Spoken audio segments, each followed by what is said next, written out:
Hi, I'm Philip Beaver, and I'm from Toronto, Ontario, Canada. We started talking about healthcare and what it's like here versus back home. My own personal story is I've had 4 heart attacks at different times, and it's just I have small narrow arteries. But through all the angioplasties, through the angiograms, 9 angiograms, through the 4 heart attacks, and I'm diabetic, I'm on insulin, and to date, my total medical bill adds up to 0.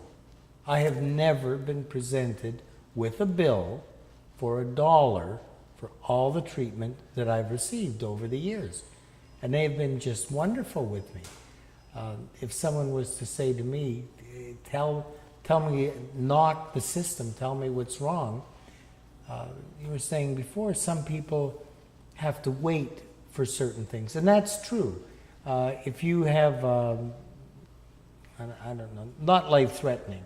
If you have a problem that's not life-threatening and it's elected surgery, you go on a list, and one by one they move you forward. If it's critical, you'll be in next week.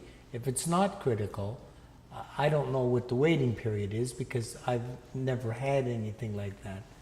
But the longest that I have ever waited to be admitted to the hospital, I mean, I would tell you it's 5 minutes.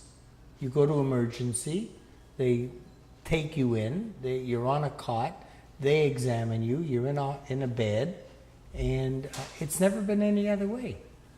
I have a friend, Maxie Schwartz. He's an electrician.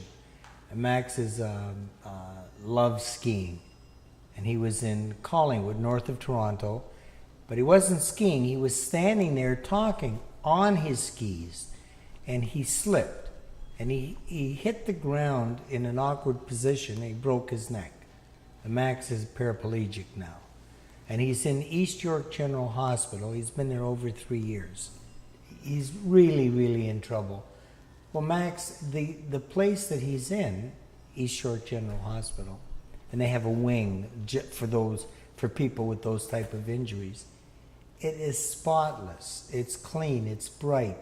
The attendants are, they have such a nice attitude. Well, I'm not sure exactly, but Max's cost, he was discussing it with me. It's like $35,000 a month, something like that. He's been there over 3 years now, and nobody's kicking him out. They're not. It's not if you're not better in 2 more months, you're going somewhere. That's what that place is for, and Max is there. All the cost is being picked up by. It's called OHIP, the Ontario government. I mean, what a wonderful system. What's the real downside? What's the worst of the Canadian healthcare system? Come on, be brutally honest. The worst of it? What's the worst thing about it? Well, I don't know how to answer that, because our taxes are more than your taxes. But we have a safety net built in. That's what those taxes are about. But what's the downside? I haven't experienced it yet. How about people that were denied medical service say, well, that's just not worth it to do that heart transplant? No, you can't be, well, transplant, there has to be a heart available. Well, and that's not the government. The financial. Yeah, no, you can't be denied. You can't be denied. I mean, I can only praise them. And it's not secondhand. I'm telling you, I have had 4 heart attacks. I've been in the hospital 4 times with heart attack. And I've had all the repercussions. Well, I've never, ever been treated any way but wonderful. And like I told you, I've had 2 bills. One is the bill for the telephone, $1 a day, if you choose to have it. And the other is the bill for the TV, if you choose to have it. But you don't have to. Well, that's what you pay for in Canada. You pay the telephone bill, you pay the TV if you have it, and other than that, your only job is to get better. My wife had a lump, a little nothing, and went to the doctor and a little nothing, and they said, it's nothing, but probably we'll just go a little further.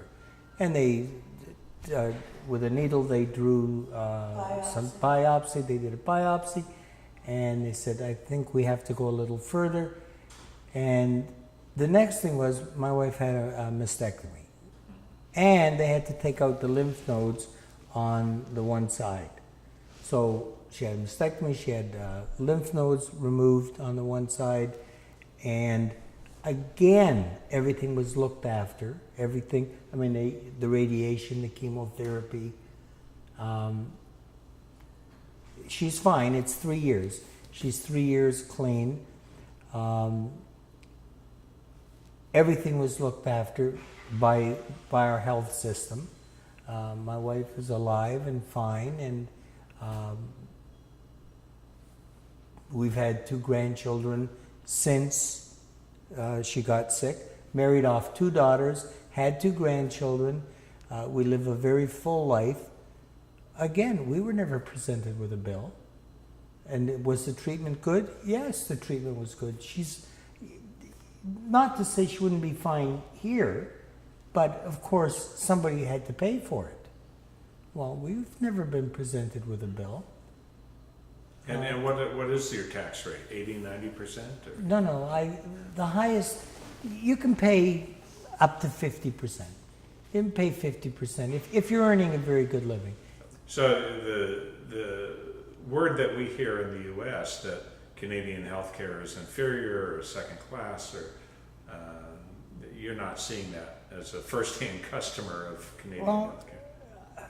I mean, I'm not a doctor, and I can't say yes, they're better in Canada than they are in the United States. But I can say I'm here on holiday. I'm going to Hawaii next month. I was in Europe last year. This is all since I've been sick. And so they must be doing something right, because I'm living my life. I'm not, and my wife, you know, we were in Hawaii last year. We were in Holland and Germany and Switzerland and last year. Well, we're going about our life. We're living. We're fine. Well, it's all thanks to them. And like, to deny it or to knock it or to complain, I think you'd have to be crazy.